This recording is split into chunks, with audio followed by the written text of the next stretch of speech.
ಓಂ ಶಾಂತಿ. ಮುರಳಿಯ ದಿನಾಂಕ 18/1/2022। मीठे बच्चे, सवेरे उठकर बाबा को बहुत प्रेम से याद करो। बाबा को याद करेंगे तो बाबा भी प्यार करेंगे, ಕಶೀಶ್ ಹೋಗಿ. ಮಧುರ ಮಕ್ಕಳೇ, ಬೆಳಗ್ಗೆ ಬೆಳಗ್ಗೆ ಎದ್ದು ಆ ತಂದೆಯನ್ನು ಪ್ರೀತಿಯಿಂದ ನೆನಪು ಮಾಡಿರಿ. ತಂದೆಯನ್ನು ನೆನಪು ಮಾಡಿದರೆ ಆ ತಂದೆಯೂ ಸಹ ನಿಮಗೆ ಪ್ರೀತಿ ಮಾಡ್ತಾರೆ. ಪ್ರೀತಿಯ ಕಾರಣದಿಂದ ನೀವು ಮಕ್ಕಳು ತಂದೆಯ ಕಡೆಗೆ ಆಕರ್ಷಣೆ ಆಗ್ತೀರಿ. ಗೀತ. ತುಮೇ ಪಾಕೆ ಹಮ್ನೆ ಜಹಾನ್ ಪಾಲಿಯ. ನಿನ್ನನ್ನು ಪಡೆದು ನಾವು ಎಲ್ಲವನ್ನೂ ಪಡ್ಕೊಂಡಿದ್ದೇವೆ. ಓಂ ಶಾಂತಿ. मीठे बच्चों को बार बार समझाते हैं, बच्चे अपने को आत्मा समझो. ಮಧುರಾತಿ ಮಧುರ ಮಕ್ಕಳಿಗೆ ಬಾಬಾ ಮತ್ತೆ ಮತ್ತೆ ತಿಳಿಸಿಕೊಡ್ತಾರೆ, ಮಕ್ಕಳೇ ನಿಮಗೆ ನೀವು ಆತ್ಮ ಅಂತ ತಿಳ್ಕೊಳ್ಳಿ. ಯಹ ಶರೀರ್ ಮೇರಾ ನಹಿ, ಯಹ ಭಿ ಖತಮ್ ಹೋನಾ ಹೈ. ಈ ದೇಹ ನನ್ನದಲ್ಲ, ಈ ದೇಹವೂ ಸಹ ನಾಶವಾಗಲಿದೆ. ಹಮ್ಕೋ ಬಾಪ್ ಕೆ ಪಾಸ್ जाना है. ऐसे ज्ञान की मस्ती में रहने से तुम्हारे में कशिश बहुत आएगी. ನಾವು ತಂದೆಯ ಬಳಿಗೆ ಹೋಗಬೇಕಾಗಿದೆ ಅನ್ನುವಂತಹ ವಿಚಾರಗಳ ಅಥವಾ ಜ್ಞಾನದ ಮಸ್ತಿಯಲ್ಲಿ ನಶೆಯಲ್ಲಿ ಇದ್ದರೆ ನೀವು ಆಕರ್ಷಣ ಮೂರ್ತಿ ಆಗ್ತೀರಿ. ನಿಮ್ಮ ನಶೆ ನೋಡಿ ಅನೇಕರು ನಿಮ್ಮ ಕಡೆಗೆ ಆಕರ್ಷಣೆ ಆಗ್ತಾರೆ. ಆಗ ನೀವು ಅವರನ್ನು ತಂದೆಯ ಕಡೆಗೆ ಆಕರ್ಷಣೆ ಮಾಡಬೇಕು. ಯಹ ಜಾನ್ತೆ ಹೋ ಯಹ ಪುರಾನಾ ಚೋಲಾ छोड़ना है, यहाँ रहना नहीं. इस शरीर से ममत्व निकल जाए.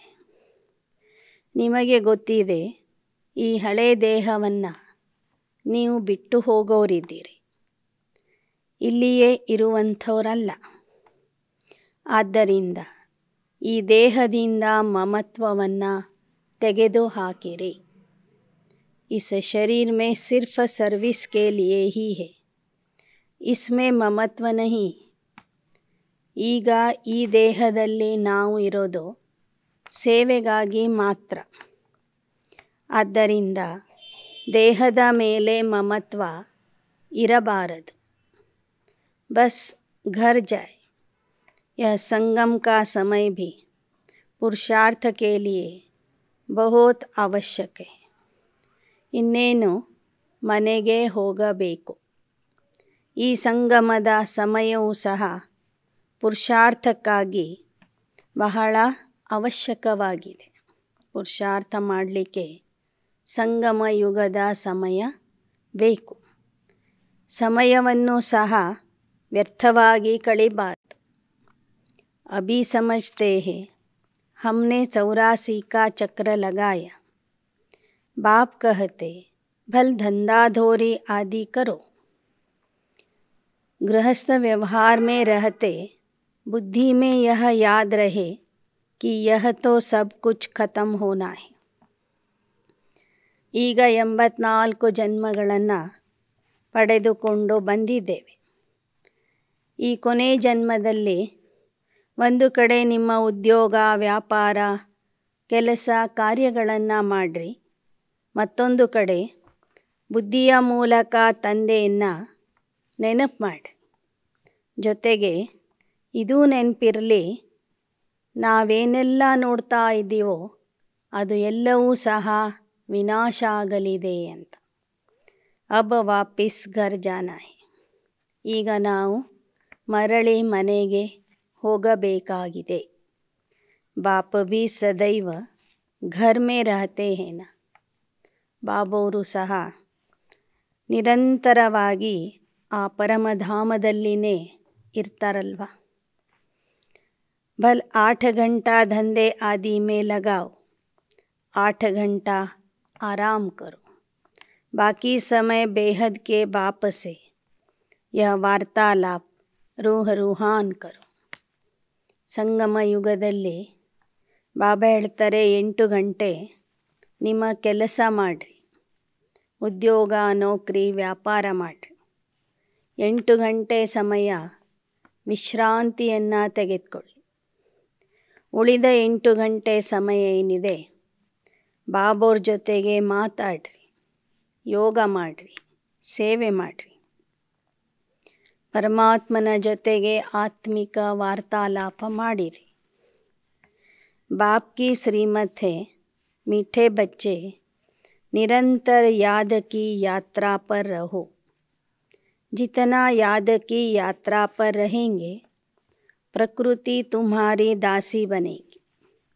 ತಂದೆಯ ಶ್ರೀಮತ ಇದೆ, ಮಧುರ ಮಕ್ಕಳೇ, ನಿರಂತರವಾಗಿ ನೆನಪಿನ ಯಾತ್ರೆಯಲ್ಲಿ ಇರಿ.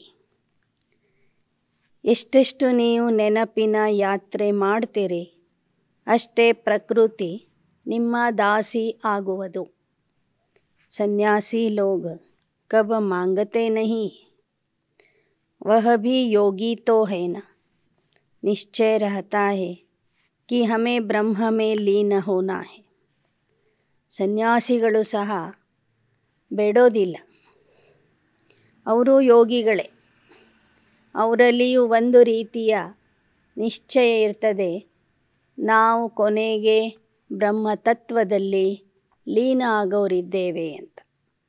बहुत पक्के रहते, बस हम जाते हैं, यह शरीर छोड़ जाएंगे. ಅವರು ತಮ್ಮ ತತ್ವದಲ್ಲಿ ಬಹಳ ಪಕ್ಕ ಇರ್ತಾರೆ. ಇನ್ನೇನು ದೇಹ ಬಿಟ್ಟು ನಾವು ಬ್ರಹ್ಮತತ್ವಕ್ಕೆ ಹೋಗೋರಿದ್ದೇವೆ, ಬ್ರಹ್ಮತತ್ವದಲ್ಲಿ ಲೀನ ಆಗ್ತೇವೆ ಅನ್ನುವಂತಹ ನಂಬಿಕೆ ಅವರಲ್ಲಿ ಇರ್ತದೆ. ಬಡಿ ಮೆಹನತ್ ಕರ್ತೆ, ಅದಕ್ಕಾಗಿ ಸಾಕಷ್ಟು ಪರಿಶ್ರಮ ಪಡ್ತಾರೆ. भक्ति मार्ग में कई भक्त देवताओं से मिलने के लिए अपना जीवघात भी कर लेते. ಭಕ್ತಿ ಮಾರ್ಗದಲ್ಲಿ ಭಕ್ತರು, ಅದರಲ್ಲೂ ಕೆಲವರು ದೇವತೆಗಳನ್ನು ನೋಡುವುದಕ್ಕಾಗಿ, ದೇವತೆಗಳ ಮಿಲನ ಮಾಡುವುದಕ್ಕಾಗಿ ತಮ್ಮ ಜೀವಘಾತ ಮಾಡಿಕೊಳ್ತಾರೆ. ಆತ್ಮಘಾತ ತೋ ನಹಿ ಕಹೆಂಗೆ, ವಹ ತೋ ಹೋತಾ ನಹಿ. ಅವ್ರು ಹೇಳ್ಕೊಡುವಾಗ ಆತ್ಮಹತ್ಯೆ, ಆತ್ಮಘಾತ ಅಂತ ಹೇಳ್ಕೊತಾರೆ. ಆದರೆ ವಾಸ್ತವಿಕವಾಗಿ ಆತ್ಮದ ಘಾತ ಮಾಡಲಿಕ್ಕೆ ಆಗೋದಿಲ್ಲ. ಬಾಕಿ ಜೀವಘಾತ ಹೋತಾ ಹೈ. ಇನ್ನೇನು ತಮ್ಮ ದೇಹವನ್ನು ಹತ್ಯೆ ಮಾಡಿಕೊಳ್ತಾರೆ, ಆತ್ಮ ಮತ್ತೊಂದು ದೇಹದಲ್ಲಿ ಹೋಗಿಬಿಡ್ತದೆ.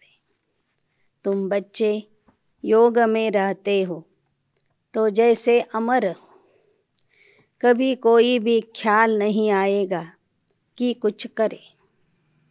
ನೀವು ಮಕ್ಕಳು ಯೋಗದಲ್ಲಿ ಇರ್ತೀರಿ, ಆದ್ದರಿಂದ ನೀವು ಅಮರ ಆಗ್ತೀರಿ.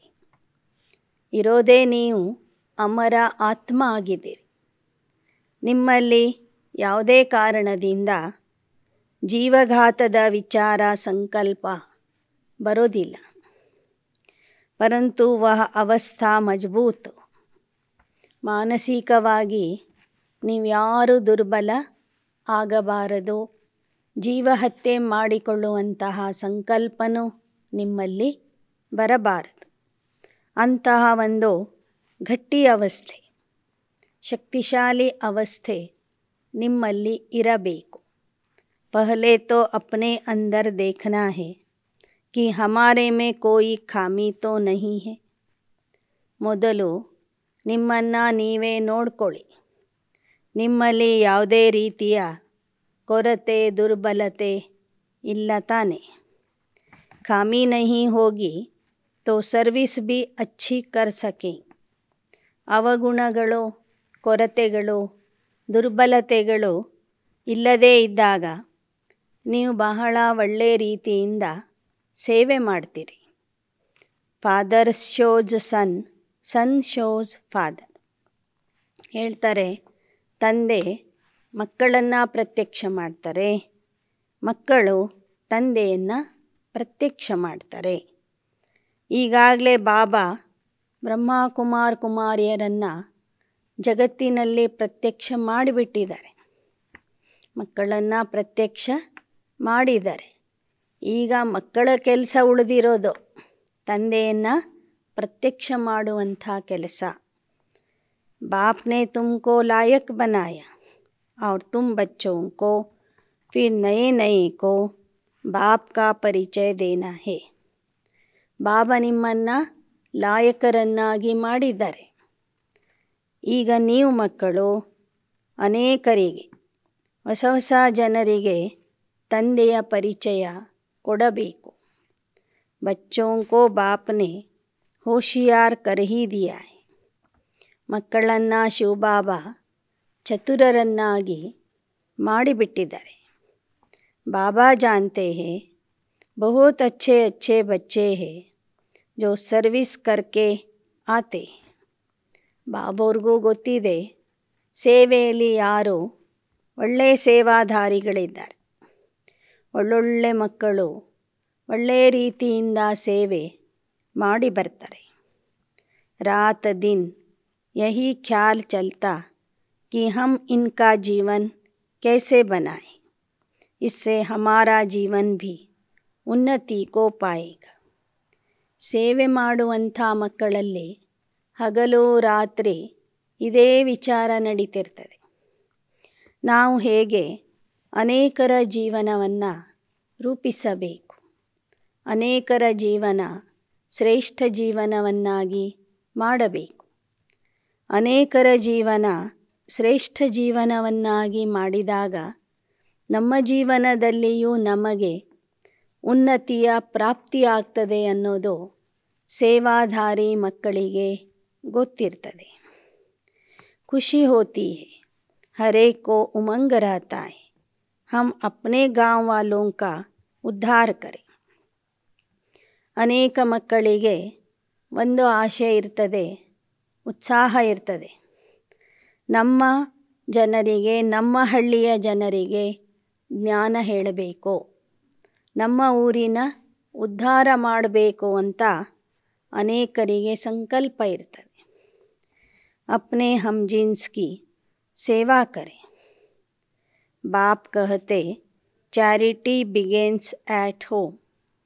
ನಮ್ಮ ಸಹಪಾಠಿಗಳು, ಸಹೋದ್ಯೋಗಿಗಳು, ಸಹಯೋಗಿಗಳು ಎಲ್ಲರ ಉದ್ಧಾರ ಮಾಡಬೇಕು, ಎಲ್ಲರ ಸೇವೆ ಮಾಡಬೇಕು ಅಂತ ಅನೇಕ ಮಕ್ಕಳಲ್ಲಿ ಉತ್ಸಾಹ ಇರ್ತದೆ.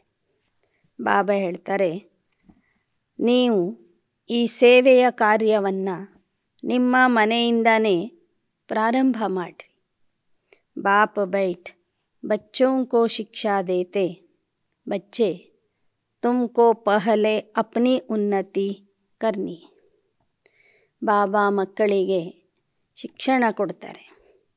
ಮಕ್ಕಳೇ, ಯಾವುದೇ ಕೆಲಸ ಇರಲಿ, ಉನ್ನತಿಯ ಕೆಲಸನೇ ಇರಲಿ, ಸೇವೆಯ ಕೆಲಸನೇ ಇರಲಿ, ಧಾರಣೆ ಮಾಡೋ ಕೆಲಸನೇ ಇರಲಿ, ಯೋಗ ಮಾಡುವ ಕೆಲಸನೇ ಇರಲಿ, ಮೊದಲು ನಿಮ್ಮಿಂದ ಪ್ರಾರಂಭ ಆಗಬೇಕು. ನಿಮ್ಮ ಉನ್ನತಿಯನ್ನು ಮೊದಲು ನೀವೇ ಮಾಡಿಕೊಳ್ಳಿ, ನಂತರ ಅನೇಕರ ಉನ್ನತಿಗೆ ಸಹಯೋಗ ಕೊಡಿ. ಬಾಪ್ ಜಾನ್ತೆ ಹೇ ರೂಹಾನಿ ಕಲ್ಪ ವೃಕ್ಷ ಕಲ್ಪ ಪಹಲೆ ಮಿಸಲ್ ಹಿ ಹೇ. ಬಾಬನಿಗೆ ಗೊತ್ತಿದೆ, ಈ ಆತ್ಮಿಕ ಕಲ್ಪವೃಕ್ಷ ಕಲ್ಪದ ಹಿಂದಿನಂತೆಯೇ ಬೆಳೀತಾ ಇದೆ. ಯಹ ವೃಕ್ಷ ಹೇನ ಇನ್ಮೇ ಸಭೀ ಸೆಕ್ಷನ್ ಹೇ. ಪರಮಧಾಮದಲ್ಲಿ ಆತ್ಮಗಳ ವೃಕ್ಷ ಇದೆ. ಅದರಲ್ಲಿ ಒಂದೊಂದು ಧರ್ಮಕ್ಕೆ ಒಂದೊಂದು ವಿಭಾಗ ಇದೆ. ತುಮ್ ಆಗೆ ಚಲ್ ಸಬ್ ಸಾಕ್ಷಾತ್ಕಾರ ಕರೆಂಗೆ. कैसे सब रहते हैं सीजरा तो ಜರೂರ್ ಹೇನ. ಆತ್ಮಗಳು ಪರಮಧಾಮದಲ್ಲಿ ಹೇಗೆ ಅವರವರ ಜಾಗದಲ್ಲಿ ಸೆಟ್ ಆಗ್ತಾರೆ ಅನ್ನೋದು ಮುಂದೆ ನಿಮಗೆ ಸಾಕ್ಷಾತ್ಕಾರ ಆಗಲಿದೆ. ಬುದ್ಧಿ ಭಿ ಕಹತಿ ಹೈ ವಹಾ ಸೆ ಆತ್ಮಾಯೇ ಫಿರ್ ನಂಬರ್ವಾರ್ ಆತಿ. ಇಲ್ಲಿಂದ ಮನೆಗೆ ಹೋಗುವಾಗಲೂ ನಾವೆಲ್ಲ ಆತ್ಮರು ನಂಬರ್ವಾರಾಗಿ ಹೋಗ್ತೀವಿ.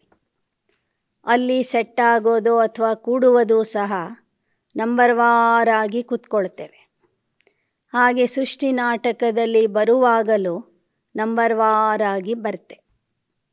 ಅವರವರ ಕರ್ಮದ ಆಧಾರದಿಂದ, ಪುರುಷಾರ್ಥದ ಆಧಾರದಿಂದ, ಪಾತ್ರದ ಆಧಾರದಿಂದ, ಸಮಯದ ಆಧಾರದಿಂದ ಆತ್ಮರು ಪರಮಧಾಮದಿಂದ ಈ ಸೃಷ್ಟಿ ನಾಟಕದಲ್ಲಿ ಬರ್ತಾರೆ. तो बच्चों का विचार सागर मंथन चलना चाहिए कि ऐसे ऐसे सर्विस करें, यह करें, साथ साथ बाप की भी याद रहनी चाहिए. याद से ही उन्नति होती. ಮಕ್ಕಳಲ್ಲಿ ವಿಚಾರ ಸಾಗರ ಮಂಥನ ನಡಿಬೇಕು. ಈ ಥರ ನಾವು ಸೇವೆ ಮಾಡಬೇಕು, ಈ ಥರ ಬಾಬೋರ್ ನೆನಪಿನಲ್ಲಿ ಇರಬೇಕು, ನೆನಪು ಮಾಡೋದ್ರಿಂದನೇ ಉನ್ನತಿ ಆಗುವುದು ಅಂತ ಸದಾ ಮಕ್ಕಳಿಗೆ ನೆನಪಿರಬೇಕು. ಬಾಬಾ ಕಹೆಂಗೆ ಡ್ರಾಮಾ ಪ್ಲ್ಯಾನ್ ಅನುಸಾರ ಜೋ ಪಾಸ್ ಹುವಾ ವಹ ಠೀಕ್ ಹೈ. ಬಾಬಾ ಹೇಳ್ತಾರೆ, ನಾಟಕದ ಅನುಸಾರವಾಗಿ ಏನು ನಡೆದು ಹೋಗಿದೆ ಅದು ಸರಿನೇ ಇತ್ತು. लाडले बच्चे आगे चल तुम्हारे में योग बल की ताकत आ जाएगी. ಪ್ರೀತಿಯ ಮಕ್ಕಳೇ, ಮುದ್ದಿನ ಮಕ್ಕಳೇ, ಮುಂದೆ ನಿಮ್ಮಲ್ಲಿ ಯೋಗ ಬಲದ ಶಕ್ತಿ ಬರುವುದು. फिर तुम किसी को थोड़ा ही समझाएंगे तो झट समझ जाएंगे. ನಿಮ್ಮಲ್ಲಿ ಶಕ್ತಿ ಬಂದಾಗ ಕೆಲವೇ ವಿಚಾರಗಳನ್ನು ನೀವು ಜನರಿಗೆ ತಿಳಿಸಿದ್ರೂ ತಕ್ಷಣ ಅವರು ತಿಳ್ಕೊಂಡು ಬಿಡ್ತಾರೆ. ಗಂಟೆಗಟ್ಟಲೆ ನೀವು ಜ್ಞಾನ ಹೇಳುವ ಅವಶ್ಯಕತೆ ಆಗ ಇರೋದಿಲ್ಲ. ಕೆಲವೇ ವಿಚಾರಗಳಲ್ಲಿ, ಶಬ್ದಗಳಲ್ಲಿ ನೀವು ಜ್ಞಾನ ಹೇಳಿದರೆ ಕೇಳೋರಿಗೆ ಅದು ಅರ್ಥ ಆಗಿಬಿಡ್ತದೆ. ಯಹ ಭಿ ಜ್ಞಾನ ಬಾಣ ಹೇನ. ಬಾಣ ಲಗ್ತಾ ಹೇ ತೋ ಘಾಯಲ್ ಕರ್ ದೇತಾ ಹೈ. ಇದು ಜ್ಞಾನದ ಬಾಣ ಆಗಿದೆ. ಒಬ್ಬರಿಗೆ ಬಾಣ ತಾಗಿದರೆ ಅಲ್ಲಿ ಘಾಸಿ ಆಗಿಬಿಡ್ತದೆ. ಪಹಲೆ ಘಾಯಲ್ ಹೋತೆ ಫಿರ್ ಬಾಬಾಕೆ ಬಂತೆ. ಮೊದಲು ಬಂದವರು ಗಾಯಾಳು ಆಗಬೇಕು, ನಂತರ ತಂದೆಗೆ ಬಲಿಯಾಗಬೇಕು, ತಂದೆಯ ಮಕ್ಕಳಾಗಬೇಕು. ಆ ಥರ ನೀವು ಜ್ಞಾನದ ಬಾಣ ಹೊಡಿರಿ. ಏಕಾಂತ ಮೇ ಬೈಠ್ ಯುಕ್ತಿಯಾ ನಿಕಾಲ್ನಿ ಚಾಯಿ. ಏಕಾಂತದಲ್ಲಿ ಕುಳಿತು ಉಪಾಯಗಳನ್ನು ಹುಡುಕ್ರಿ. ಐಸೆ ನಹಿ ರಾತ್ ಕೋ ಸೋಯಾ ಸುಬಹ ಕೋ ಉಠಾ ನಹಿ. ಸವೇರೆ ಉಠ್ಕರ್ ಬಾಬಾ ಕೋ ಬಹುತ್ ಪ್ರೇಮ್ ಸೆ ಯಾದ್ ಕರ್ನಾ ಚಾಹಿಯೆ. ತಂದೆಯ ಮಕ್ಕಳಾದ ಮೇಲೆ ಬರೇ ಮಲಗೋದು, ಊಟ ಮಾಡೋದು, ಮತ್ತೆ ಮಲಗೋದು ಇಷ್ಟೇ ಕೆಲಸ ಮಾಡಬೇಡ್ರಿ. ರಾತ್ರಿ ಮಲಗಿದ್ರು ಬೆಳಗ್ಗೆ ಎದ್ದರು ಅಮೃತ ವೇಳೆಯ ಯೋಗನೇ ಮಾಡಿಲ್ಲ ಅಂದರೆ ಅವರು ತಂದೆಯ ಮಕ್ಕಳೇ ಅಲ್ಲ. ಆದ್ದರಿಂದ ಬೆಳಗ್ಗೆ ಎದ್ದು ಪ್ರೀತಿಯಿಂದ ಬಾಬೋರ್ನ ನೆನಪು ಮಾಡಬೇಕು. ರಾತ್ ಕೋ ಭಿ ಯಾದ್ ಮೇ ಸೋನಾ ಚಾಯಿ.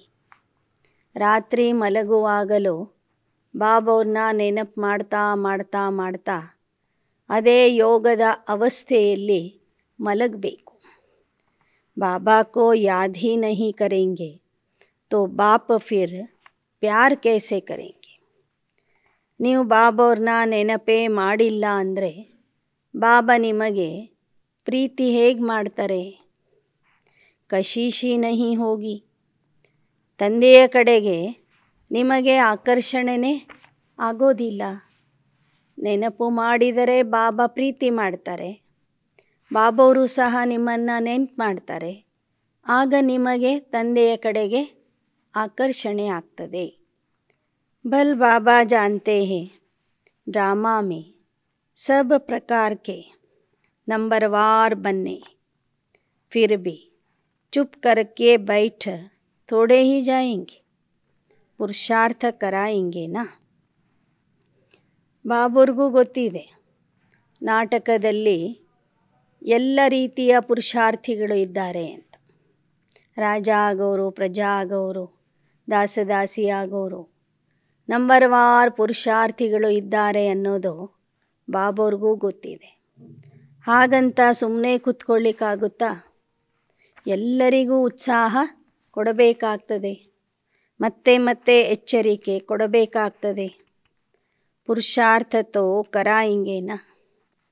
ಎಷ್ಟು ಸಾಧ್ಯವೋ ಅಷ್ಟು ಮಕ್ಕಳಿಂದ ತಂದೆ ಪುರುಷಾರ್ಥ ಮಾಡಿಸ್ತಾರೆ. बच्चों को ड्रामा कहकर ठहर नहीं जाना, नहीं तो अंत्य समय में बहुत पछताना पड़ेगा. ನೀವು ಮಕ್ಕಳು ಸಹ ನಾಟಕ ಅಂಥೇಳಿ ನಿಂತಲ್ಲೇ ನಿಲ್ಲಬಾರದು. नहीं तो अंत्य समय में बहुत पछताना पड़ेगा. नाहिक मैंने ऐसा किया. ಬಾಬಾ ಹೇಳ್ತಾರೆ, ಈಗ ನೀವು ಗಮನ ಕೊಟ್ಟು ಪುರುಷಾರ್ಥ ಮಾಡದೆ ಹೋದರೆ ಕೊನೆ ಸಮಯದಲ್ಲಿ ಬಹಳ ಪಶ್ಚಾತ್ತಾಪ ಪಡಬೇಕಾಗ್ತದೆ. ನಾನು ಸರಿಯಾಗಿ ಓದಲಿಲ್ಲ, ಗಮನ ಕೊಡಲಿಲ್ಲ ಅನ್ನೋದು ಕೊನೆಗೆ ಪಶ್ಚಾತ್ತಾಪ ಆಗ್ತದೆ. ಮಾಯಾಕ್ಕೆ ವಶ ಹೋ ಗಯ, ಬಾಪಕೋ ತರಸ್ ಪಡ್ತಾ ಹೈ. ಆ ಸಮಯದಲ್ಲಿ ನಾನು ಮಾಡಿಲ್ಲವಲ್ಲ ಅನ್ನುವುದು ಕೊನೆಗೆ ಮನಸ್ಸಿಗೆ ಏನು ಮಾಡ್ತದದು? ದುಃಖ ಕೊಡ್ತದೆ, ಪಶ್ಚಾತ್ತಾಪ ಆಗ್ತದೆ. ಅಂತಹ ಮಕ್ಕಳನ್ನು ನೋಡಿದಾಗ ತಂದೆಗೂ ಸಹ ಅವರ ಮೇಲೆ ದಯೆ ಬರ್ತದೆ. नहीं सुधरते हैं तो उनकी क्या गति होगी. रोएंगे, पीटेंगे, सजाए खाएंगे. इसलिए बाप बच्चों को बार बार शिक्षा देते हैं कि बच्चे तुम्हें परफेक्ट बनना है. ಯಾವ ಮಕ್ಕಳು ಸುಧಾರಣೆ ಆಗೋದಿಲ್ಲ ಅವರ ಗತಿ ಏನಾಗುವುದು? ಕೊನೆಗೆ ಅವರು ಅಳಬೇಕಾಗ್ತದೆ, ಶಿಕ್ಷೆ ಅನುಭವಿಸ್ಬೇಕಾಗ್ತದೆ. ಆದ್ದರಿಂದ ಬಾಬಾ ಹೇಳ್ತಾರೆ, ಈಗಲೇ ನೀವು ತಂದೆ ಕೊಡುವ ಶಿಕ್ಷಣದ ಕಡೆಗೆ ಗಮನ ಕೊಟ್ಟು ಪರಿಪೂರ್ಣ ಆಗ್ರಿ. ಈ ಶಿಕ್ಷಣಕ್ಕೆ ನೀವು ಮಹತ್ವ ಕೊಡದಿದ್ದರೆ ಕೊನೆಗೆ ಧರ್ಮರಾಜನ ಶಿಕ್ಷೆ ನೀವು ಪಡಿಬೇಕಾಗ್ತದೆ. बार बार अपनी चेकिंग करनी. हर एक बच्चे को अपने से पूछना है, बाप से हमें सब कुछ मिला, फिर किस चीज़ की मेरे में कमी. ಬಾರಿ ಬಾರಿಗೂ ನಿಮ್ಮನ್ನು ನೀವು ನೋಡ್ಕೊಳ್ಳಿ, ನಿಮ್ಮ ಪರಿಶೀಲನೆ ಮಾಡಿಕೊಳ್ಳಿ, ನಿಮಗೆ ನೀವೇ ಕೇಳ್ಕೊಳ್ಳಿ. ತಂದೆ ನಮಗೆ ಎಲ್ಲವನ್ನೂ ಕೊಡ್ತಾ ಇದ್ದಾರೆ, ಆದರೂ ನನ್ನಲ್ಲಿ ಕೊರತೆ ಯಾಕೆ ಉಳಿದಿದೆ? ಅಪ್ನೆ ಅಂದರ್ ಝಾಂಕ್ ಕರ್ಕೆ ದೇಖನಾ ಹೈ. ನಿಮ್ಮ ಒಳಗೆ ನೀವು ನೋಡ್ಕೊಳ್ಳಿ. ನಿಮ್ಮ ಮುಖವನ್ನು ಅಂದರೆ ಆತ್ಮದ ಮುಖವನ್ನು ಜ್ಞಾನ ದರ್ಪಣದಲ್ಲಿ ನೋಡ್ಕೊಳ್ಳಿ. ಜೈಸೆ ನಾರದ್ ಸೆ ಪೂಛಾ कि लक्ष्मी को वरने के लायक अपने को समझते हो. बाप भी पूछते हैं, लक्ष्मी को वरने लायक बने हो. ನಾರದನಿಗೆ ನಾರಾಯಣ ಕೇಳ್ತಾನೆ, ನೀನು ಲಕ್ಷ್ಮಿಯ ಜೊತೆಗೆ ಮದುವೆ ಮಾಡಿಕೊಳ್ಳಿಕ್ಕೆ ನಿನ್ನಲ್ಲಿ ಆ ಥರದ ಯೋಗ್ಯತೆ ಇದೆಯೇ, ನಿನ್ನ ಮುಖ ನೋಡ್ಕೊಂಡು ಬಾ ಅಂತ ಹೇಳ್ತಾನೆ. ಆಗ ನಾರದನಿಗೆ ಅವನ ಮುಖ ಹೇಗೆ ಕಾಣಿಸ್ತದೆ? ಮಂಗನ ಮುಖ ಕಾಣಿಸ್ತದೆ. ಹಾಗೆ ಬಾಬಾ ಮಕ್ಕಳಿಗೆ ಕೇಳ್ತಾರೆ, ನೀವು ಲಕ್ಷ್ಮಿಗೆ ವರಿಸಲು ಲಾಯಕ ಆಗಿದ್ದೀರಾ? ಕೇಳಿದರೆ ಏನು ಹೇಳ್ತೀರಿ? ನಾವು ಲಕ್ಷ್ಮೀನಾರಾಯಣ ಆಗ್ತೀವಿ, ಲಕ್ಷ್ಮೀನಾರಾಯಣ ಆಗ್ತೀವಿ ಅಂತ ಹೇಳ್ತೀರಿ. ಹಾಗಾದರೆ ಲಕ್ಷ್ಮೀ ಜೊತೆಗೆ ಮದುವೆ ಮಾಡಿಕೊಳ್ಳುವಂಥ ಯೋಗ್ಯತೆ, ಅರ್ಹತೆ ನಿಮ್ಮಲ್ಲಿ ಬಂದಿದೆಯೇ? ದೇಖ್ನಾ ಹೈ ಕ್ಯಾ ಕ್ಯಾ ಖಾಮಿಯಾ ರಹಿ ಹುಯಿ. ನೋಡ್ಕೊಳ್ಳಿ, ನಿಮ್ಮಲ್ಲಿ ಯಾವ ಯಾವ ಕೊರತೆಗಳು, ಅವಗುಣಗಳು ಇನ್ನೂ ಉಳ್ಕೊಂಡಿದ್ದಾವೆ. ಜಿಸ್ಕೋ ನಿಕಾಲ್ನೆ ಕಾ ಪುರುಷಾರ್ಥ ಕರ್ನಾ ಹೈ. ಅವುಗಳನ್ನು ತೆಗೆದು ಹಾಕಲಿಕ್ಕೆ ನೀವು ಪುರುಷಾರ್ಥ ಮಾಡಬೇಕು. ನಯೇ ನಯೇ ಬಚ್ಚೋं को भी समझाया जाता है, बताओ तुम्हारे में कोई खामी तो नहीं. ಹೊಸ ಹೊಸ ಮಕ್ಕಳಿಗೂ ಸಹ ಬಾಬಾ ತಿಳಿಸ್ತಾರೆ, ಮಕ್ಕಳೇ ನೋಡ್ಕೊಳ್ಳಿ, ನಿಮ್ಮಲ್ಲಿ ಯಾವುದೇ ರೀತಿಯ ಅಭಾವ, ಕೊರತೆ, ದುರ್ಬಲತೆಗಳು ಉಳಿದಿದ್ದಾವೆಯೋ ಹೇಗೆ? ಕ್ಯೋಂಕಿ ತುಮ್ಹೇ ತೋ ಅಭಿ ಪರ್ಫೆಕ್ಟ್ ಬನ್ನಾ ಹೈ. ಬಾಪ್ ಆತೆ ಹೇ ಪರ್ಫೆಕ್ಟ್ ಬನಾನೆ. ನೀವೀಗ ಪರಿಪೂರ್ಣ ಆಗಬೇಕಾಗಿದೆ. ತಂದೆ ಬಂದಿರುವುದೇ ಮಕ್ಕಳನ್ನು ಪರಿಪೂರ್ಣ ಮಾಡಲಿಕ್ಕಾಗಿ. तो अपने अंदर से पूछो, हम इन लक्ष्मी नारायण जैसे परफेक्ट बने हैं. ಆಂತರಿಕವಾಗಿ ನಿಮಗೆ ನೀವೇ ಕೇಳ್ಕೊಳ್ಳಿ, ನೀವು ಲಕ್ಷ್ಮೀನಾರಾಯಣರ ಸಮಾನ ಪರಿಪೂರ್ಣ ಆಗಿದ್ದೀರಾ? अगर खामियां है तो बाप को बताना चाहिए कि यह खामियां हमारे से निकलती नहीं, उसका कोई उपाय बताओ. ಒಂದು ವೇಳೆ ನಿಮ್ಮಲ್ಲಿ ಅವಗುಣಗಳು, ದುರ್ಬಲತೆಗಳು ಇದ್ದರೆ ತಂದೆಗೆ ಕೇಳ್ಕೊಳ್ಳಿ, ಬಾಬಾ ನಮ್ಮಲ್ಲಿ ಇಂತಿಂಥ ಅವಗುಣಗಳಿವೆ, ಇಂಥ ದುರ್ಬಲತೆ ಇದೆ, ತೆಗೆದು ಹಾಕಲಿಕ್ಕೆ ಉಪಾಯ ತಿಳಿಸ್ರಿ. ನಮ್ಮಿಂದ ಆ ದುರ್ಗುಣಗಳು ಹೋಗ್ತಿಲ್ಲ ಅಂಥೇಳಿ. बीमारी सर्जन द्वारा ही निकल सकती है. ಆಗ ಬಾಬಾ ನಿಮಗೆ ಮುರಳಿಯ ಮೂಲಕ ಉಪಾಯಗಳನ್ನು ತಿಳಿಸ್ತಾರೆ. ಯಾವುದೇ ಒಂದು ಕಾಯಿಲೆ ವೈದ್ಯರಿಗೆ ತೋರಿಸೋದ್ರಿಂದನೇ ಕಡಿಮೆ ಆಗ್ತದೆ. ಹಾಗೆ ನಿಮ್ಮಲ್ಲಿ ಇರುವ ಕಾಯಿಲೆಗಳನ್ನು ಅವಿನಾಶಿ ಸರ್ಜನ್ ತಂದೆಯ ಹತ್ತಿರ ಹೇಳ್ಕೊಳ್ಳಿ. ಆ ತಂದೆ ನಿಮಗೆ ಅದರ ಪರಿಹಾರ ಮುರಳಿಯಲ್ಲಿ ಹೇಳ್ತಾರೆ. ಅದಕ್ಕೆ ಉಪಾಯನೂ ಮುರಳಿಯಲ್ಲಿ ಹೇಳ್ತಾರೆ. तो ईमानदारी से, सच्चाई से देखो मेरे में क्या खामी है.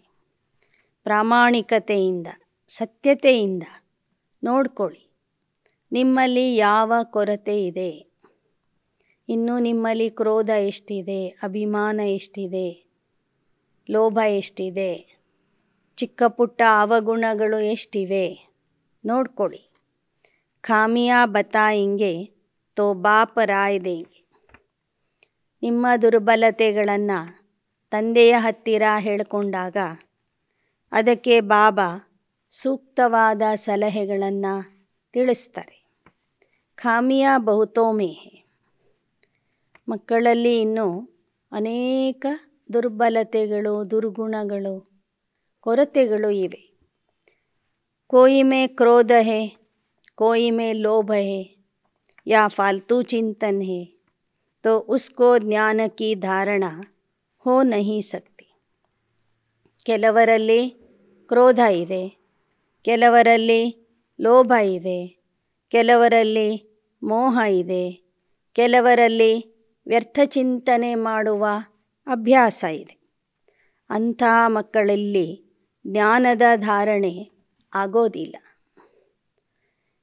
बाप रोज रोज समझाते हैं, वैसे इतना समझाने की दरकार नहीं, लेकिन यह धारण करने की बातें.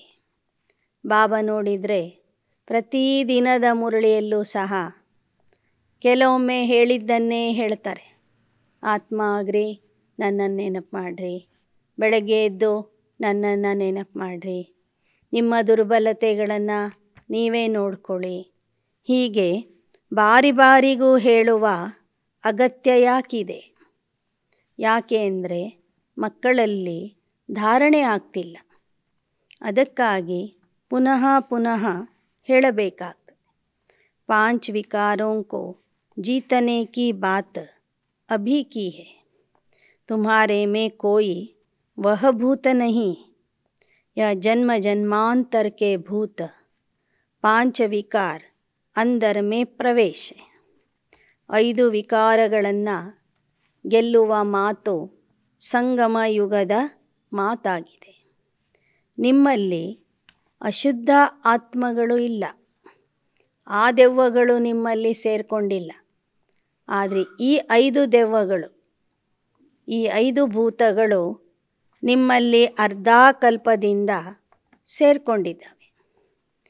ಜನ್ಮ ಜನ್ಮಾಂತರಕ್ಕೆ 5 ಭೂತ अंदर प्रवेश है, जिन्होंने दुखी किया है. ಜನ್ಮ ಜನ್ಮಾಂತರದಿಂದ ಈ 5 ಭೂತಗಳು ನಿಮ್ಮಲ್ಲಿ ಸೇರಿರುವ ಕಾರಣ ನೀವು ದುಃಖಿಯಾಗಿದ್ದೀರಿ. 5 ಭೂತಗಳು ನಿಮ್ಮನ್ನು ದುಃಖಿಯನ್ನಾಗಿ ಮಾಡಿವೆ. ಕಾಮಭೂತ ಕೆ ಲಿಯೇ ತೋ ರೋಜ ಸಮझाया जाता है. ಕಾಮದ ಭೂತವನ್ನು ಓಡಿಸಲು ಬಾಬಾ ಪ್ರತಿದಿನದ ಮುರಳಿಯಲ್ಲಿನೂ ಹೇಳ್ತಾರೆ. ಪವಿತ್ರ ಆಗ್ರಿ, ಕಾಮ ಮಹಾಶತ್ರು, ಕಾಮಜೀತ ಆಗ್ರಿ, ಕಾಮಜೀತ ಆಗೋರೆ ಜಗಜ್ಜೀತ ಆಗ್ತಾರೆ ಅಂತ ಪ್ರತಿದಿನವೂ ಬಾಬಾ ಮಕ್ಕಳಿಗೆ ತಿಳಿಸ್ತಾರೆ. ಆಂಖೆ ಬಹು ಧೋಖಾ ದೇತಿ, इसलिए आत्मा को देखने की प्रैक्टिस अच्छी ರೀತಿ डालनी चाहिए. ಕಣ್ಣುಗಳು ನಿಮಗೆ ಬಹಳ ಮೋಸ ಮಾಡ್ತವೆ. ಆದ್ದರಿಂದ ಆತ್ಮಿಕ ದೃಷ್ಟಿಯಿಂದ ನೋಡುವ ಅಭ್ಯಾಸ ಪಕ್ಕಾ ಮಾಡಿಕೊಡಿ. मैं आत्मा हूँ, यह भी आत्मा है, तुम आत्मा ये तो भाई भाई होना. ಒಬ್ಬರನ್ನು ನೋಡುವಾಗ ನಾನು ಆತ್ಮ, ಇವರೂ ಆತ್ಮ, ನಾವೆಲ್ಲ ಆತ್ಮರು, ಸೋದರ ಸೋದರರು, ಸೋದರ ಆತ್ಮರು ಅನ್ನುವಂತಹ ಸ್ಮೃತಿ ನಿಮ್ಮಲ್ಲಿ ಇರಲಿ. ತೋ ಇಸ್ ಶರೀರ್ ಕೋ ನಹಿ ದೇಖನಾ ಹೈ.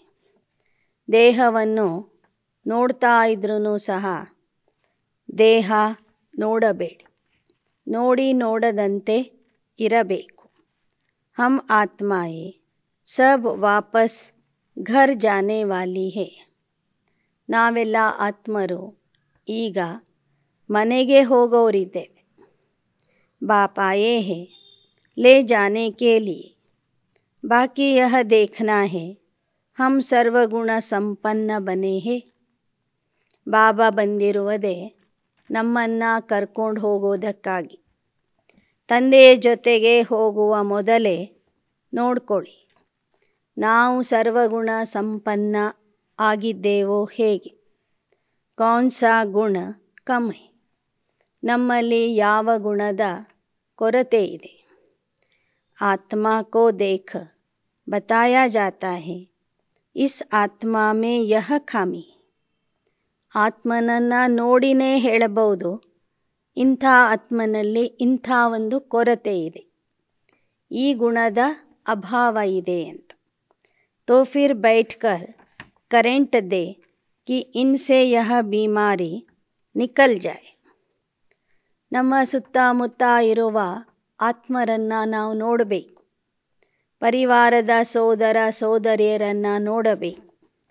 ನೋಡಿದಾಗ ಗೊತ್ತಾಗ್ತದೆ, ಇವರಲ್ಲಿ ಕ್ರೋಧ ಇದೆ, ಇವರಲ್ಲಿ ಅಹಂಕಾರ ಇದೆ, ಇವರಲ್ಲಿ ಈ ಗುಣದ ಕೊರತೆ ಇದೆ, ಇವರು ಬಹಳ ವೀಕ್ ಇದ್ದಾರೆ, ಇವರ ಮನಸ್ಸು ಬಹಳ ನಾಜೂಕಿದೆ.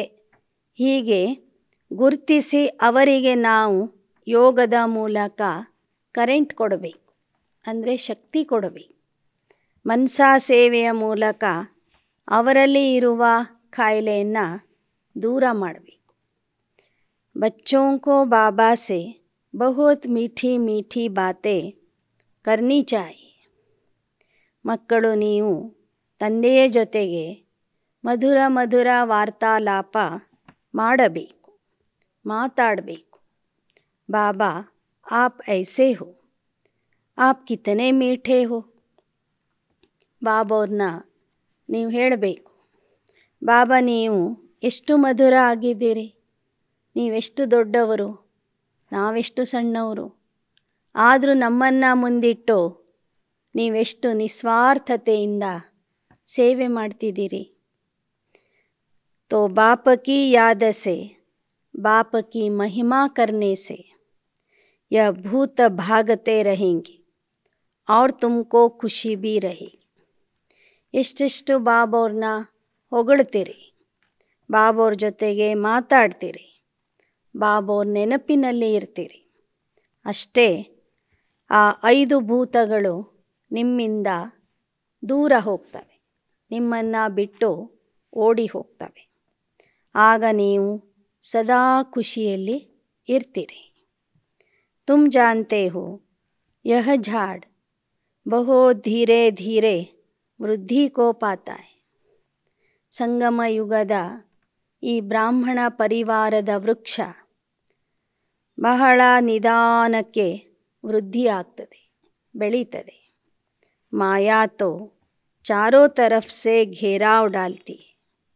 ಮಾಯೆ 4 ಕಡೆಯಿಂದ ಮಕ್ಕಳನ್ನು ಮುತ್ತಿಗೆ ಹಾಕ್ತದೆ. ಮಾಯಾ ಕಾ ಪರ್ಛಾಯ ಐಸಾ ಪಡ್ತಾ ಹೈ ಜೋ ಏಕ್ದಮ್ ಗುಮ್ ಹೋ ಜಾತೆ. ಮಾಯೆಯ ನೆರಳು ಬಿದ್ದಾಗ ಮಕ್ಕಳು ಇದ್ದಕ್ಕಿದ್ದಂಗೆ ಮಾಯವಾಗಿಬಿಡ್ತಾರೆ, ತಂದೆಯ ಕೈ ಬಿಟ್ಟು ಹೋಗಿಬಿಡ್ತಾರೆ. बाप का हाथ छोड़ देते. तुम बच्चे का कनेक्शन बाप के साथ है, बाकी बच्चे तो सब नंबरवार निमित्त है. ನೀವೆಲ್ಲ ಮಕ್ಕಳ ಸಂಬಂಧ ತಂದೆಯ ಜೊತೆಗೇ ಇದೆ. ಎಲ್ಲರೂ ನಂಬರ್ವಾರ್ ಸೇವೆಗೆ ನಿಮಿತ್ತ ಆಗಿದ್ದೀರಿ. ಅತಿ ಮೀಠೆ, ಅತಿ ಲಾಡಲೆ, सर्व सिक्किलदे बच्चों प्रति मात पिता बाप दादा का दिल व जान सिक व प्रेम से याद प्यार और गुड मॉर्निंग. रूहानी बाप की रूहानी बच्चों को नमस्ते. रूहानी बच्चों की रूहानी बाप दादा को याद प्यार, गुड मॉर्निंग और नमस्ते. ಅವ್ಯಕ್ತ ಮಹಾವಾಕ್ಯ. ಅಂತಿಮ ಸರ್ವಿಸ್ ಕಾ ಅಂತಿಮ ಸ್ವರೂಪ. ಅಂತಿಮ ಸೇವೆಯ ಅಂತಿಮ ಸ್ವರೂಪ. अपने अंतिम स्वरूप का साक्षात्कार होता रहता है, क्योंकि जितना जितना नज़दीक आते हैं उतना ऐसे अनुभव होगा जैसे कोई सन्मुख वस्तु दिखाई दे रही है. अनुभव होगा कि अभी अभी यह बनेगी. ನಿಮ್ಮ ಅಂತಿಮ ಸ್ವರೂಪದ ಸಾಕ್ಷಾತ್ಕಾರ ನೋಡ್ತಿದ್ದೀರಾ? ನಿಮ್ಮ ಅಂತಿಮ ಸ್ವರೂಪ ನಿಮ್ಮ ಸನ್ಮುಖದಲ್ಲಿನೇ ನಿಮಗೆ ಕಾಣುವುದು. ಗೊತ್ತಾಗ್ತದೆ, ನಾನು ಇವತ್ತೀ ಥರ ಇದ್ದೀನಿ, ನಾಳೆ ಆ ಥರ ಆಗಲಿದ್ದೇನೆ ಅಂತ ನಿಮಗೆ ಅನುಭವ ಆಗುವುದು. जैसे वृद्ध अवस्था वालों को स्मृति रहती, अभी वृद्ध हूँ जाकर बच्चा बनूँगा, ऐसे अपने अंतिम स्वरूप की स्मृति नहीं लेकिन सन्मुख रूप में स्पष्ट साक्षात्कार हो. अभी यह हूँ फिर यह बनूँगा. ಹೇಗೆ ವೃದ್ಧರಿಗೆ ನೆನಪಿರ್ತದೆ, ನಾನೀಗ ವೃದ್ಧ ಆಗಿದ್ದೇನೆ, ಈ ದೇಹ ಬಿಟ್ಟ ನಂತರ ಮತ್ತೆ ಚಿಕ್ಕ ಮಗು ಆಗಿ ಹುಟ್ಟುತ್ತೇನೆ ಅಂತ. ಹಾಗೆ ನಿಮ್ಮ ಅಂತಿಮ ಸ್ವರೂಪದ ಸ್ಮೃತಿ ಮಾತ್ರ ಅಲ್ಲ, ನಿಮ್ಮ ಅಂತಿಮ ಸ್ವರೂಪ ನಿಮಗೆ ಸನ್ಮುಖದಲ್ಲಿ ಸ್ಪಷ್ಟವಾಗಿ ಕಾಣಬೇಕು. जैसे शुरू में सुनाते थे, जब मंजिल पर पहुंच जाएंगे तो ऐसे समझेंगे कि एक कदम रखने की देरी है, एक पाँव रख चुके, दूसरा रखना है, बस इतना अंतर है. ऐसे अपनी अंतिम स्टेज की समीपता का अनुभव होता है. अपरोक्ष स्पष्ट साक्षात्कार होता है. जैसे आईने में अपना रूप स्पष्ट दिखाई देता, वैसे ही इस नॉलेज के दर्पण में अपना स्वरूप स्पष्ट दिखाई दे. बहुत अच्छा सुंदर चोला सामने रखा हो, मालूम हो कि हमको यह धारण करना है, तो न चाहते हुए भी धारण करने का समय जैसे जैसे नज़दीक आता रहेगा, अटेंशन जाएगा, क्योंकि सामने दिखाई दे रहा है. ಬಾಬಾ ಹೇಳ್ತಾರೆ, ಹೊಸ ವಸ್ತ್ರ ನಿಮ್ಮ ಮುಂದೆ ರೆಡಿ ಇರ್ತದೆ, ಅದು ನಿಮಗೆ ಕಾಣ್ತಾನೇ ಇರ್ತದೆ. ಇನ್ನೇನು ಅದನ್ನು ನಾನು ಧರಿಸ್ಕೋಬೇಕು ಅಂತ ಇರ್ತೀರಿ. ಸಮಯ ಬಂದ ಕೂಡಲೇ ಅದನ್ನು ಸಹಜವಾಗಿ ಧರಿಸ್ಕೊಂಡು ಬಿಡ್ತೀರಿ. ಅದು ಎದುರಿಗೆ ಆ ಸ್ವರೂಪ ನಿಮಗೆ ಕಾಣಿಸ್ತಾ ಇರ್ತದೆ. ಹೇಗೆ ವಸ್ತ್ರ ನೋಡಿದಾಗ ಅದನ್ನು ನಾವು ಹಾಕ್ಕೊಳ್ತೀವಿ ಅನ್ನೋದು ನೆನಪಿರ್ತದೆ, ಹಾಗೆ ನಿಮ್ಮ ಅಂತಿಮ ಸ್ವರೂಪ ಮತ್ತು ಭವಿಷ್ಯದಲ್ಲಿ ಸಿಗುವಂತಹ ಬೆಳಕಿನ ದೇಹ ಫರಿಷ್ಠಾ ಸ್ವರೂಪ ನಿಮ್ಮ ಕಣ್ಣು ಮುಂದೆ ನಿರಂತರವಾಗಿ ಕಾಣಿಸಬೇಕು. वह लाइट का स्वरूप कहो व चोला कहो, लाइट ही लाइट दिखाई पड़ेगी. ಸಂಗಮ ಯುಗದ ಅಂತಿಮ ಸ್ವರೂಪ ಆಗಿದೆ ಫರಿಷ್ಠಾ ಸ್ವರೂಪ. ಭವಿಷ್ಯದ ಸ್ವರೂಪ ಆಗಿದೆ ದೇವತಾ ಸ್ವರೂಪ. ದೇವತಾ ಆಗೋದಕ್ಕಿಂತ ಮೊದಲು ನಾವು ಸಂಗಮ ಯುಗದಲ್ಲಿ ಫರಿಷ್ಠಾ ಆಗಬೇಕಾಗಿದೆ. ಫರಿಷ್ಠಾ ಅಂದ್ರೇ ಬೆಳಕಿನ ದೇಹ ಅಂತ ಹೇಳ್ತಾರೆ ಬಾಬಾ. लाइट देखने वाले भी अनुभव करेंगे कि यह लाइट के वस्त्रधारी है. लाइट ही इन्हों का ताज है, लाइट ही वस्त्र है, लाइट ही इन्हों का श्रृंगार है. जहाँ भी देखेंगे लाइट ही लाइट देखेंगे. ನಾವು ಫರಿಷ್ಠಾ ಸ್ವರೂಪದಲ್ಲಿ ಇದ್ದು ಬಿಟ್ಟರೆ ನೋಡೋರಿಗೆಲ್ಲ ನಮ್ಮ ಮೂಲಕ ಬೆಳಕೇ ಬೆಳಕು ಕಾಣಿಸ್ತದೆ. ಬೆಳಕಿನ ದೇಹ, ಬೆಳಕಿನ ಕಿರೀಟ, ಬೆಳಕಿನ ಆಸನ, ಎಲ್ಲ ಕಡೆಗೂ ಬೆಳಕೇ ಬೆಳಕು ಕಾಣಿಸ್ತದೆ. ऐसा रूप सामने दिखाई पड़ता है, क्योंकि माइट रूप अर्थात शक्ति रूप का जो पार्ट चलता है वह लाइट रूप से प्रसिद्ध होगा. ಕೊನೆಗೆ ಶಿವಶಕ್ತಿಯರ ಪ್ರತ್ಯಕ್ಷತೆ ಏನಾಗಬೇಕಾಗಿದೆ, ಅದು ಈ ಬೆಳಕಿನ ಸ್ವರೂಪದಿಂದಲೇ ಪ್ರತ್ಯಕ್ಷತೆ ಆಗಬೇಕಾಗಿದೆ. विनाश के समय पेपर में पास होना है तो सर्व परिस्थितियों का सामना करने के लिए लाइट हाउस बनना पड़ेगा. ವಿನಾಶದ ಅಂತಿಮ ಪರೀಕ್ಷೆಯಲ್ಲಿ ಪಾಸ್ ಆಗಬೇಕಾದ್ರೆ ಈಗ ಎಲ್ಲ ಪರಿಸ್ಥಿತಿಗಳಿಂದ ದಾಟಿ ಹೋಗಲು ನಾವು ಲೈಟ್ ಹೌಸ್ ಆಗಬೇಕು, ಬೆಳಕಿನ ಮನೆ ಆಗಬೇಕು. यह प्रैक्टिस करनी है. चलना है, बात करनी है, वह भी निमित्य आकारी लाइट का रूप धारण करना है.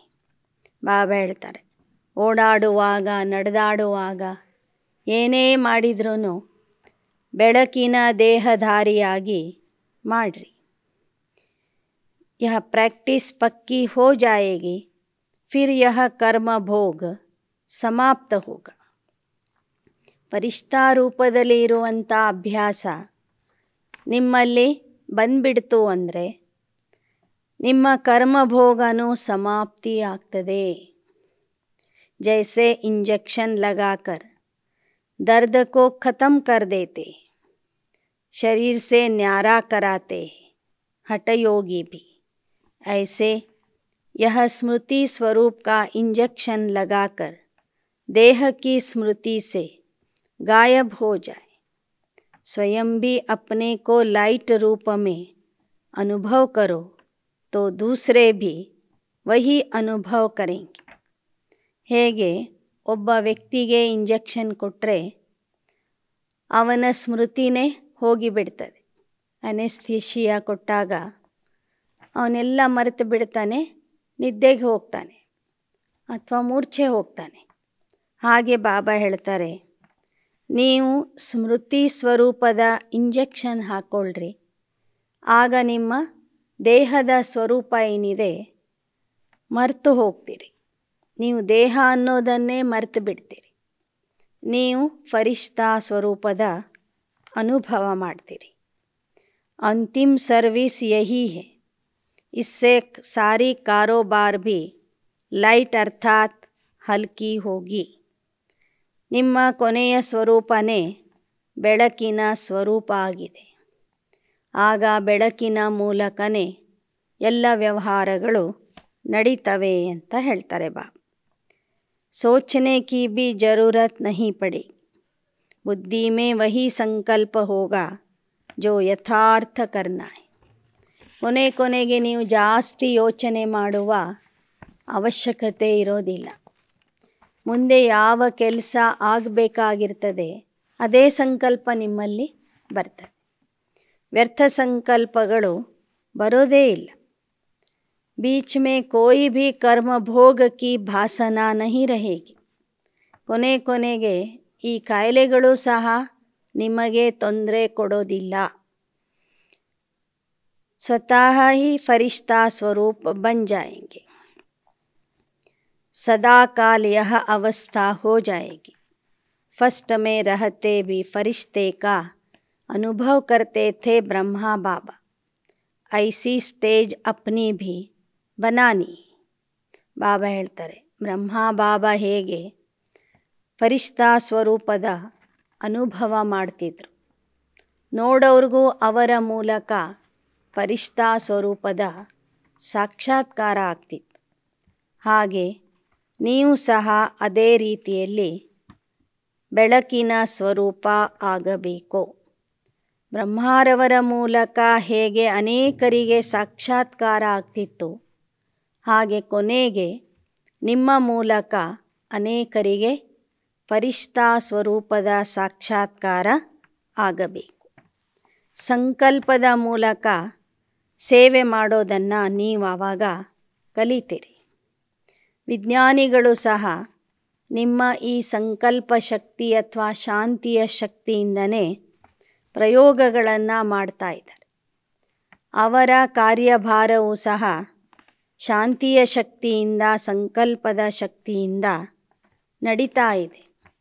ವಿಜ್ಞಾನಿಗಳು ನಿಮ್ಮನ್ನು ಕಾಪಿ ಮಾಡಿದ್ದಾರೆ. ಅದಕ್ಕಾಗಿ ಬಾಬಾ ಹೇಳ್ತಾರೆ, ಕೊನೆಗೆ ನಿಮ್ಮ ಎಲ್ಲ ಕಾರ್ಯವ್ಯವಸ್ಥೆ ಸಂಕಲ್ಪ ಶಕ್ತಿಯಿಂದ ನಡೀತದೆ. ಕೇವಲ ಸಂಕಲ್ಪದಿಂದನೇ ಎಲ್ಲ ನಡೀತದೆ. ಆಗ ಜನ ಹೇಳ್ತಾರಂತೆ, ಇವರ ವ್ಯವಹಾರ ಹೇಳೋದ್ರಿಂದ ನಡೆಯೋದಿಲ್ಲ, ಕೇವಲ ಸಂಕಲ್ಪ ಸನ್ನೆ ಸೂಚನೆಗಳಿಂದ ಇವರ ಎಲ್ಲ ಕಾರ್ಯವ್ಯವಸ್ಥೆ ನಡೀತದೆ ಅಂತ ನೋಡೋರಿಗೂ ಸಹ ಅನುಭವ ಆಗ್ತದೆ. ಅಂದರೆ ಬಾಬಾ ಹೇಳ್ತಾರೆ, ಸೂಕ್ಷ್ಮ ವತನನೇ ಇಲ್ಲಿ ರಚನೆ ಆಗಿಬಿಡು. ಎಲ್ಲರೂ ನೀವು ಫರಿಷ್ಠಾ ಆಗಿಬಿಟ್ರೆ ಈ ಸಾಕಾರ ಲೋಕನೇ ಸೂಕ್ಷ್ಮ ವತನ ಆಗಿಬಿಡ್ತು. ನೋಡೋರಿಗೆಲ್ಲ ನೀವು ಫರಿಷ್ಠೆಗಳು ಕಾಣ್ತೀರಿ ಅಂತ ಬಾಬಾ ಹೇಳ್ತಿದ್ದಾರೆ. अच्छा, ओम शांति. वरदान. भुजाओं में समाने और भुजाएं बन सेवा करने वाले ब्रह्मा बाप के स्नेही भव. ತಂದೆಯ ಭುಜಗಳಲ್ಲಿ ಸಮಾವೇಶ ಆಗುವಂತಹ ಮತ್ತು ತಂದೆಯ ಭುಜಗಳಾಗಿ ಸೇವೆ ಮಾಡುವಂತಹ ಬ್ರಹ್ಮ ತಂದೆಯ ಸ್ನೇಹಿ ಮಕ್ಕಳು ಆಗಿರಿ. जो बच्चे बाप स्नेही है वह सदा ब्रह्मा बाप की भुजाओं में समाये रहते. यह ब्रह्मा बाप की भुजाएं ही आप बच्चों की सेफ्टी का साधन है. जो प्यारे स्नेही होते हैं वो सदा भुजाओं में होते. तो सेवा में बाप दादा की भुजाएं हो और रहते हो बाप की भुजाओं में. इन दोनों दृश्यों का अनुभव करो. कभी भुजाओं में समा जाओ, कभी भुजाएं बनकर सेवा करो. नशा रहे कि हम भगवान के राइट हैंड है. ಯಾರಿಗೆ ತಂದೆಯ ಮೇಲೆ ಸ್ನೇಹ ಇರ್ತದೆ, ಬ್ರಹ್ಮ ಬಾಬೋರ ಮೇಲೆ ಸ್ನೇಹ ಇದೆ, ಅವರು ಬ್ರಹ್ಮ ತಂದೆಯ ಭುಜಗಳಲ್ಲಿ ಸಮಾವೇಶ ಆಗ್ತಾರೆ, ಪ್ರೀತಿಯಲ್ಲಿ ಸಮಾವೇಶ ಆಗ್ತಾರೆ. ಮತ್ತೊಮ್ಮೆ ಬ್ರಹ್ಮನ ಭುಜಗಳಾಗಿ ಸೇವೆ ಮಾಡ್ತಾರೆ. ಭುಜಗಳಲ್ಲಿ ಸಮಾವೇಶ ಆಗೋದ್ರಿಂದ ಮತ್ತು ತಂದೆಯ ಭುಜ ಆಗಿ ಸಹಯೋಗ ಕೊಡೋದ್ರಿಂದ, ಸೇವೆ ಮಾಡೋದ್ರಿಂದ ಮಕ್ಕಳ ರಕ್ಷಣೆ ಆಗ್ತದೆ. ಅದಕ್ಕೆ ಸದಾ ಅನುಭವ ಮಾಡಿರಿ. ಒಮ್ಮೆ ನಾನು ತಂದೆಯ ಭುಜಗಳಲ್ಲಿ, ಹಸ್ತಗಳಲ್ಲಿ ಸಮಾವೇಶ ಆಗಿದೆ. ಬಾಬಾ ನನಗೆ ಆಲಿಂಗನ ಕೊಡ್ತಾ ಇದ್ದಾರೆ. ತಮ್ಮ ಭುಜಗಳಲ್ಲಿ ನನ್ನನ್ನು ಸಮಾವೇಶ ಮಾಡಿಕೊಂಡಿದ್ದಾರೆ ಅಂತ ಅನುಭವ ಮಾಡಿ. ಮತ್ತೊಮ್ಮೆ ನಾನು ತಂದೆಯ ರೈಟ್ ಹ್ಯಾಂಡ್ ಆಗಿ ಸೇವೆ ಮಾಡ್ತಿದ್ದೀನಿ ಅಂತ ಅನುಭವ ಮಾಡಿ. ಎರಡೂ ದೃಶ್ಯಗಳನ್ನು ಆಗಾಗ ಬುದ್ಧಿಯ ನೇತ್ರದಿಂದ ನೋಡ್ತಾ ಇರಿ. ಸದಾ ನಶೆ ಇರಲಿ, ನಾವು ಭಗವಂತನ ಬಲಗೈಯಾಗಿದ್ದೇವೆ ಅಂತ. श्लोगन. संतुष्टता और प्रसन्नता की विशेषता ही उड़ती कला का अनुभव कराती है. ಸಂತುಷ್ಟತೆ ಮತ್ತು ಪ್ರಸನ್ನತೆಯ ವಿಶೇಷತೆ ನಿಮಗೆ ಹಾರುವ ಕಲೆಯ ಅನುಭವ ಮಾಡಿಸುತ್ತದೆ. लवलीन स्थिति का अनुभव करो. बाप का बच्चों से इतना प्यार है जो अमृत वेले से ही बच्चों की पालना करते. दिन का आरंभ ही कितना श्रेष्ठ होता है. स्वयं भगवान मिलन मनाने के लिए बुलाते हैं, रूह रूहान करते, शक्तियाँ भरते. बाप की मोहब्बत के गीत आपको उठाते हैं. कितना स्नेह से बुलाते, उठाते हैं. मीठे बच्चे, प्यारे बच्चे, आओ. तो इस प्यार की पालना का प्रैक्टिकल स्वरूप सहज योगी जीवन का अनुभव करो. ಬಾಬಾ ಮಕ್ಕಳಿಗೆ ಎಷ್ಟು ಪ್ರೀತಿ ಮಾಡ್ತಾರೆ ಅಂದರೆ ಅಮೃತ ವೇಳೆಯಿಂದನೇ ಮಕ್ಕಳಿಗೆ ಪಾಲನೆ ಕೊಡ್ತಾರೆ. ನಿಮ್ಮ ದಿನದ ಶುಭಾರಂಭ ಭಗವಂತನ ಜೊತೆಗೇ ಆಗ್ತದೆ. ಭಗವಂತ ಸ್ವತಃ ಅಮೃತ ವೇಳೆಯಲ್ಲಿ ಮಿಲನ ಮಾಡಲಿಕ್ಕಾಗಿ ನಿಮ್ಮನ್ನು ಕರೀತಾರೆ, ನಿಮ್ಮ ಜೊತೆಗೆ ಮಾತಾಡ್ತಾರೆ, ನಿಮ್ಮಲ್ಲಿ ಶಕ್ತಿಯನ್ನು ತುಂಬುತ್ತಾರೆ. ತಂದೆಯ ಪ್ರೀತಿಯ ಹಾಡು ಜೋಗುಳ ನಿಮ್ಮನ್ನು ಎಬ್ಬಿಸ್ತದೆ. ಎಷ್ಟು ಸ್ನೇಹದಿಂದ ತಂದೆ ನಿಮ್ಮನ್ನು ಕರೀತಾರೆ, ಎಬ್ಬಿಸ್ತಾರೆ. ಮಧುರ ಮಕ್ಕಳೇ, ಪ್ರೀತಿಯ ಮಕ್ಕಳೇ, ನನ್ನ ಹತ್ತಿರ ಬನ್ನಿ ಅಂತನೂ ಬಾಬಾ ಕರೀತಾರೆ. ಈ ಪ್ರೀತಿಯ ಪಾಲನೆಯ ಪ್ರಾಕ್ಟಿಕಲ್ ಸ್ವರೂಪ ಏನು ಅಂದರೆ ಸಹಜ ಯೋಗಿ ಜೀವನ. ಪರಮಾತ್ಮನ ಪ್ರೀತಿಯ ಪ್ರಾಕ್ಟಿಕಲ್ ಸ್ವರೂಪ ಯಾವುದು ಅಂದರೆ ನೀವು ಸಹಜ ಯೋಗಿ ಆಗಿಬಿಡ್ತೀರಿ. ಯೋಗ ಮಾಡೋದು ನಿಮಗೆ ಕಷ್ಟ ಆಗೋದಿಲ್ಲ. ಆ ಥರ ಸಹಜ ಯೋಗಿ ಜೀವನದ ಅನುಭವ ಮಾಡಿರಿ. ಓಂ ಶಾಂತಿ.